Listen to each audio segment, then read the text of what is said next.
I'll be giving an overview of how elements in the Korean language and culture affect semantics, pragmatics, and discourse variety for students learning English. So, we start with semantics, which is the meaning of words, phrases, and sentences. One of the ways we might see difficulty with this for Korean students would be in the connotative meaning of vocabulary words. So, um, in comparison to Spanish speaking students learning English who have cognates to pull from and common root words between languages, Korean students don't have that because the Korean language comes from a different language family tree. So this may be more difficult for them. They may need more scaffolding and more support. And then, although Koreans do use idiomatic and figurative language, it may be difficult to understand these devices in English because they are culturally specific. So a student may not understand an idiom like "don't cry over spilled milk," or when we use figurative language like irony, metaphors, oxymorons. So pragmatics is the meaning of language as we use it in social context. So this would be the implications, the intentions, the communication strategies, and the social appropriateness of how we communicate. So pragmatic competence in a target language is really important for students to be able to socially and culturally um, appropriately communicate. So for Korean students, this can be affected by honorifics. So in Korean, speakers have a complex system called honorifics of hierarchical, relational, social positions that dictate and express that social distance between the speaker and the listener. So these charts show how far-reaching the system of honorifics is in the Korean language, and we really don't have an equivalent in English. So students are struggling to find a balance with this. So beyond honorifics, Americans use more direct speech acts, and Korean students would use more indirect speech acts. And we have this concept of the high versus low context culture and collectivism versus individualism.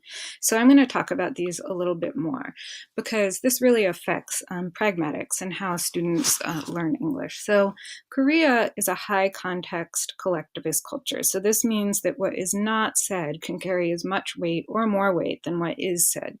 So they prefer implicit messaging within context. So for example, the Korean concept of nunchi, which translates as I measure, is the subtle art of gauging others' moods. And this reflects positively on the speaker and the person because you are understanding what is not spoken.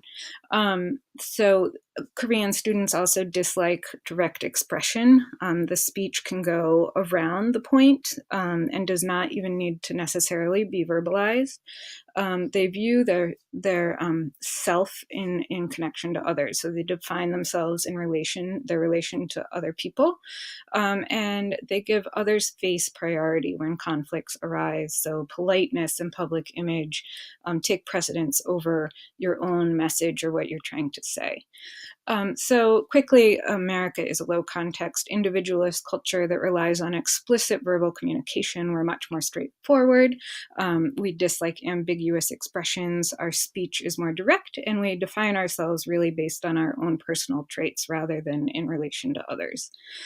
So the impact of all of this on pragmatics in the classroom would be you would see things like silence or a smile being used as an apology instead of a direct apology. A low tone of voice may be a sign of respect, not a lack of confidence. Indirect speech patterns can seem repetitive to teachers, so you have to understand that students may know they're just sort of talking around a point. Praise can be unwelcome, and students can use vague terms like some or any, even if they know the specific details due to trying to be more inclusive and indirect. Beyond that, we have students volunteering less information, social distance and social status between speakers affecting those requests and interactions, so teachers need to pay attention to that. Korean students may say "are" instead of "my." Even though they know something is theirs, they use a collectivist pronoun to show that relationship between themselves and everyone else. And they address people by their relation. So instead of saying you or somebody's name, they might say Jane's father or the teacher's brother.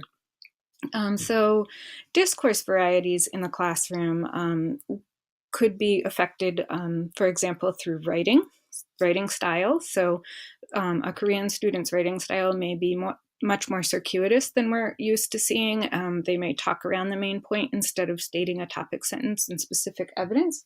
So that is something they could use scaffolding on, maybe graphic organizers or more support to learn that system of just being more direct with their writing. So this website on the bottom of the slide is a great website that explains 6 important cultural concepts in Korea that we don't have direct equivalents for in English or American culture. They affect pragmatics and discourse for Korean students learning English because these are concepts that sort of infuse their relationships and how they relate to everyone. So if you are interested, I recommend looking at that.